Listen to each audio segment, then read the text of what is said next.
Yo, what up nerds? I figured we'd talk about the state of the gacha gaming universe as a whole, as well as the Sensor Tower report that sparked a lot of the conversations around the state of the gacha gaming universe right now.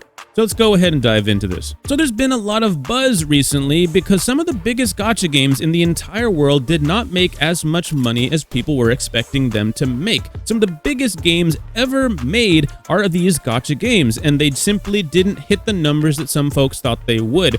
But there's actually some really good explanations for why this happened, and it makes a lot of sense when you actually think about it objectively. For example, a lot of folks are saying that Genshin Impact is dead because Genshin made $38 million in August, which is slightly more than they made the previous month, but Natlin recently came out, so people were expecting, because a region recently released, that they were going to make a ton more money. But there's some reasons why Natlin didn't maybe hit the same numbers people were expecting. Genshin Impact, for example, did recently get a new region, but that region was only out for like maybe 3 days by the time these numbers were collected for August. That's not that much time to cook, bro. Most of the August revenue was taken from a dead patch. Dude, 4.8 was a dead patch for Genshin, okay? It's known that in Genshin Impact, usually the last couple of patches just aren't that hype. Usually it's like rerun after rerun or characters that people don't necessarily care too much about and people want to save for what's coming in the future. For example, the Pyro Archon is going to be super duper hype for Genshin, but she's not releasing in 5.0 or even 5.1. She's releasing maybe as early as 5.2 or maybe 5.3, so people are gonna save and not spend money for a character like that. We also had the 5.1 character recently released. Nin looks really hot and really strong. People are theorizing and people are putting out rumors that seem very plausible that she's gonna basically be like the next Kazuha, buffing up every single different element in some different way, which is really impactful and makes Geo relevant again potentially. So people are gonna save for that. People don't seem to be as excited about 5.0 characters as they are 5.1, 5.2, or future patches. So they're not gonna spend, right? They're gonna save. So it makes sense that the first 3 days of a patch is not necessarily going to be that strong, despite it being a new region. Just because it's a new region doesn't mean people are going to spend money. They're going to play the game like hell, but they might not spend money on the new characters that come out. Now, to be fair, Maolani is a really strong character, but people didn't necessarily know that with 100% certainty on launch. People speculated that she would be, but dude, the Hydro element has been so strong for so long, people wanted to get confirmation in real life testing done before they could confirm this. With characters like Nuvalet, characters like Yelon and others, characters like Farina, dude, it's hard to power creep Hydro right now. So even though Maolani is very strong, on the first couple of days or so of the patch, were people necessarily going to pull, or were they going to wait to make sure? They're probably going to wait to make sure. So I don't think Genshin is in any trouble whatsoever. The only thing that's really going to kill Genshin is Genshin itself. And they are starting to make innovations with the game, so they are starting to adapt to the competition that has come up next to them. And so Genshin will be fine. You got nothing to worry about there. They're gonna bounce back eventually. It might take a month or two, but they're gonna bounce back. They always do. By the way, $38 million is still a ton of money. These dudes are still in the top 5 despite having what people are calling a really bad revenue month. It's not a bad revenue month, bro. It's still $38 million.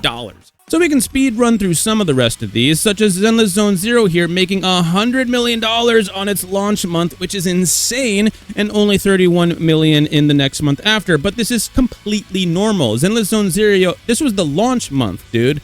Of course they're going to make a ton of money, and of course the next month is not going to be as big, and it's not like 31 million is like bad. Also, the most hyped character in the patch hasn't even been released yet. Jane Doe doesn't come out for like a few days or so, okay? And Jane Doe is the character with the butt physics, the thighs physics, the everything that's going. And if you played her in the main story quest, she's insanely cool and strong and powerful too.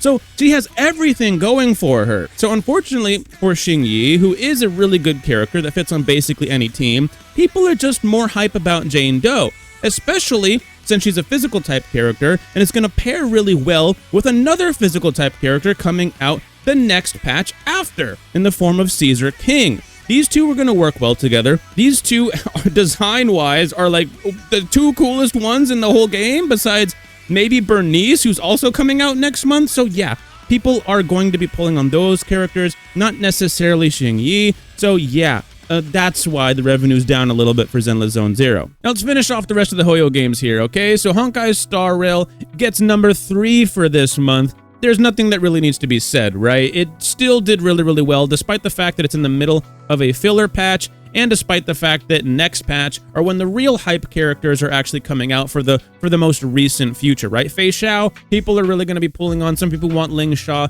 People are less interested in characters like Yun Li and Zhao Cho, which are currently the ones that came from this patch right now. Despite that, it still did well. Despite the fact that it's in the middle of a filler patch, still did well. Honkai Star Rail, the Hoyo games are going to be fine. They're always fine, right? AFK Journey, though, let's talk about this, bro. $72 million, okay? Coming out of nowhere when previously they had made $5 million the month before. That is insane, but there's a good explanation for this too. AFK Journey released globally first. They didn't release to their Asian market first. This is the first month that they have had an Asian region release. They pretty much did the opposite of what most games do, which is usually they'll release to their home region first and then release globally after. They did the opposite, pretty much using their global release as a test market to fix the kinks before putting out their game in the Asian market. And as we all know, the Asian markets are where most of the gacha revenue comes from. This is why they made so much darn money, because this was their true launch month of August. So AFK Journey, this makes perfect sense. Love and Deepspace making $48 million. Bro, what the heck? This was kind of a surprise to a lot of us, but they made roughly the same the month before. This game is popping the hell off. Why are they popping the hell off? It's because most of these games you see here cater to men mostly, right?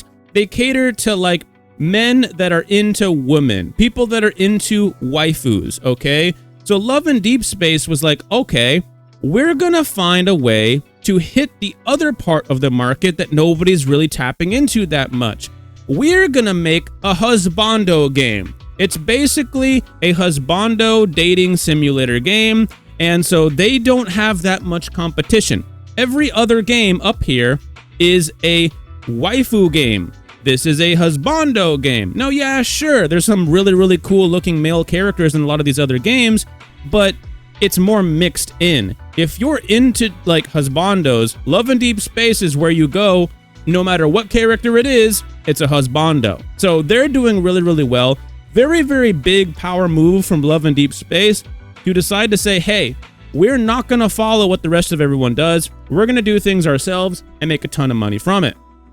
I've even been hit up to do a sponsor for them, but that's not really what people want me to do, so I'm not going to do that. Now, we obviously have some other big games like Fate Grand Order, which tend to fluctuate. They go up, they go down. This is normal. This happens. Nikkei, everybody's saving for the anniversary characters that are going to be coming out soon. That's where the meta-relevant characters are. That's where some of the hottest characters come out as well, so everyone's saving for that. That makes perfect sense.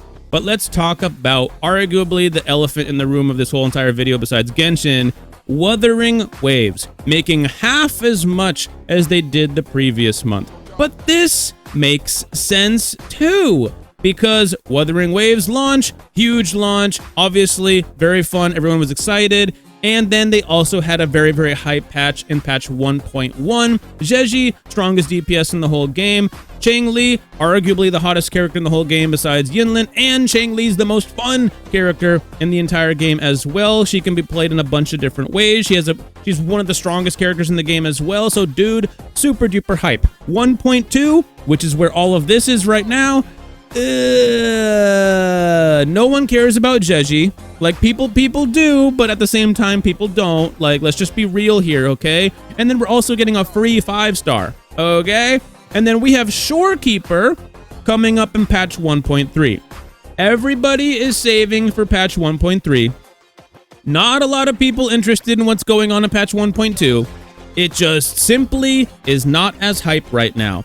And I can say from experience, technically being in the Wuthering Waves content creator program, at least one of them, you might have noticed that a lot of us aren't really posting about Wuthering Waves that much right now. It's because the content creator program is not being run very well right now, and I say that with experience, okay? Yeah, sure, some of us are still uploading for the game. We still love the game, but it's just not a very hyped time right now. We don't feel the incentive to really do a lot of videos for the game right now compared to maybe some of the other good things going on right now. But trust me when I say this, 1.3 is going to be a big one in comparison to 1.2, so you'll likely see Wuthering Waves bounce back. I can pretty much guarantee that because obviously people don't have to pull this patch if they don't want to. Shorekeeper is going to be coming out, she's hype, and you're getting a free 5-star in patch 1.2, so not a lot of money going to be made this month, and that makes a lot of sense. And so for the rest of, September? The first part of September is going to be kind of rough.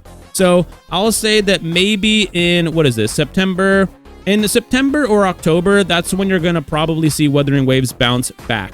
So anyways, if you guys like this kind of stuff, you're interested in this kind of stuff, leave a like and subscribe. If you don't, I don't care. I'll see you in the next one. Peace out.